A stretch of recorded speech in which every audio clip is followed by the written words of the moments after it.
So, ito na mga mi, kung naghahanap kayo ng extra income at mahilig kayo mag-check out, yung mga in-order nyo sa TikTok, yung mga products nyo na ginagamit, pwede nyo siyang i-affiliate. Mga mi, for today's video, sagutin natin ang tanong ni Sis Catherine Onglao. Ito yung tanong niya, Be, paano mag-affiliate sa TikTok? Alam ko may account na ako. Diba hiwala yun? Paano magkaroon ng yellow basket? So, ito na mga mi, kung naghahanap kayo ng extra income at mahilig kayo mag-check out, yung mga in-order nyo sa TikTok, yung mga products nyo na ginagamit, pwede nyo siyang i-affiliate.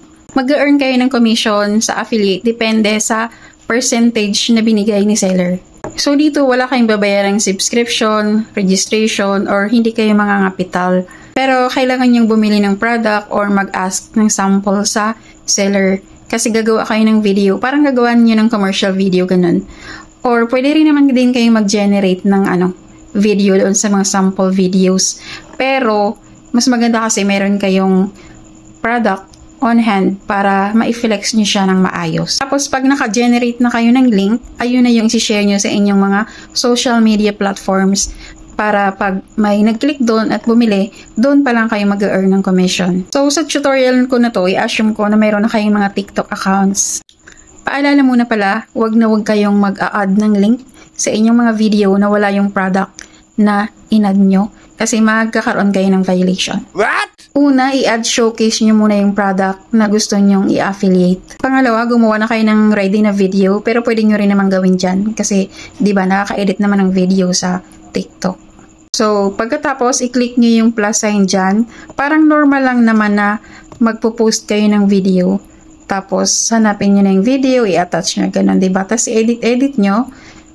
Pagkatapos, yung description, lalagyan nyo rin siya ng details, lagyan nyo ng hashtags. Sa baba, i-click nyo yung link, yung add link. Tapos, madadirect kayo sa page na to.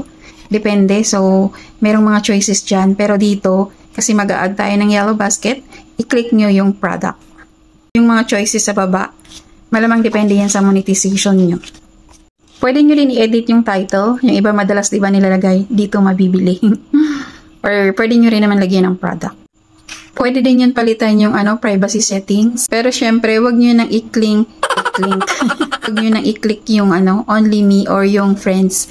Kasi nga, kailangan natin to ipakita sa public.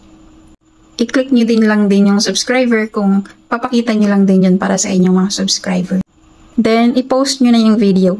Tapos, makikita nyo nandoon na yung yellow basket sa inyong mga videos. So, may isa pang tanong si Sis, yung sabi niya, may account na rin siya pero tinatanong niya kung hiwala yun.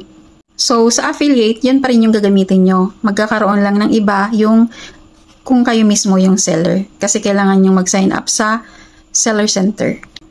So, ayun lang sana may natutunan kayo sa tutorial ko na to. Tapos, i-comment nyo sa baba kung mayroon pa kayong ibang tanong. Then, i-follow nyo na din ako. Tapos, i-share nyo na din para makatulong sa iba. At i-like nyo na din para i-support yung mga ganitong videos ko.